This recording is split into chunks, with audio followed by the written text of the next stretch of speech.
So Dave, out there, just being a dog, dude. Just being a dog. What's going on? How is life post 354/4 flat? you know, Life post four flat is kind of miserable because as great as it is, as like awesome as that mark is at altitude, I was, of course, again on the outside looking in.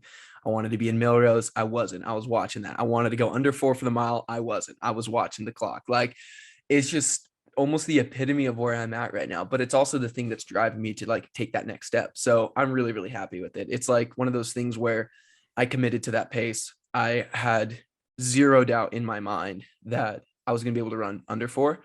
Of course, I didn't run under 4, but the 0.03 is enough to say like, well, I could have. I could have probably done one minor thing different to do it. And so I'm happy with it. It wasn't competitive. It was honestly super, super rhythmic. My splits are all 0.4 of each other. And if that can show me anything, like you can't fake fitness at altitude. You can't run 4 flat and be like, I'm shocked. Like that's a big tell that I'm ready to run a 3K. And in 2 weeks' time at the Lilac Invitational, I plan to run 7:38. That's my goal. I mean, that's 62s, even under almost. So like I want to go into that race with the mindset like that is my Millrose and that is the race that I want to win. So if I can go in there with the audacity, or not the audacity, the what's the word I'm looking for? The The hunger and drive, like I fucking had with the nuts, dude. with the nuts, with the bullocks, there'll be no sit and kick, no sit and kick there. It's gonna be a grind fest, but he who kicks last and he who leads last wins the race. So we That's saw that. fair. That's Saw that this true. last weekend. So So the thing with you is and this is why I didn't freak out at practice yesterday is because so your training that you've done shows that you can run 4 flat at altitude or under 4 at altitude, but it ends up being a phenomenal time. However, there's this sense of like, Dave had like this breakthrough performance, but it's more like, welcome to the club, like welcome to, performing the way you've been training over yeah, the last couple of years. Like how does it feel to finally be putting a string of performances together that seem representative of your fitness and where you're at in your career? I think that just comes from the psychological aspect of the sport.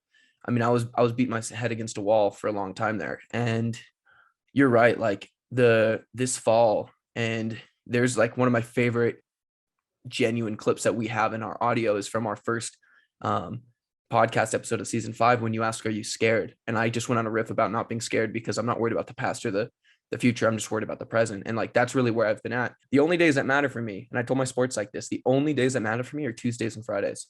I can run slow. I can sleep all day. Like I literally don't care about my, like obviously care about my running, but I don't want to put that emotional connection to my running other than workouts because that's what's going to prepare me for race. I'm training to race. It's like I'm just excited to race. And so I'm not scared of it. It feels really good to kind of be here. There's a lot of like, whoa, Dave, that was awesome. Like great breakthrough, but you said it best. Like this isn't a breakthrough. This is just a culmination of putting together really, really successful months of training and now figuring out how to do that respectively. So I don't feel like a head case. I feel like this is the step in the right direction. And I don't know. I just want to keep doing it. So I did take another thing from your book of just committing to it. Like I just stared at the back of Kitter's head and did not stop looking at the little knob on his head. Like I could almost count the little indents around his scalp. I was just like, I'm not breaking focus. I mean, so you told me a couple of years ago, you were like, Josh, I want to be that guy where it's like, you're at a meet and, you always have to perform because that seems to be like, some people who might have wavy days and things like that. And I want to be the one that like, when you're in a training group and you have all these people running well, you're like, oh, I'm going to run well because this person's running well. But if the people are running, a bit off, like you're like not as confident. And I took massive confidence from the race that you ran. And in the time that, we were sitting on the subway on the way to like the Armory and, Danny texts like, Dave ran 4 flat, which converts to 354. And it was just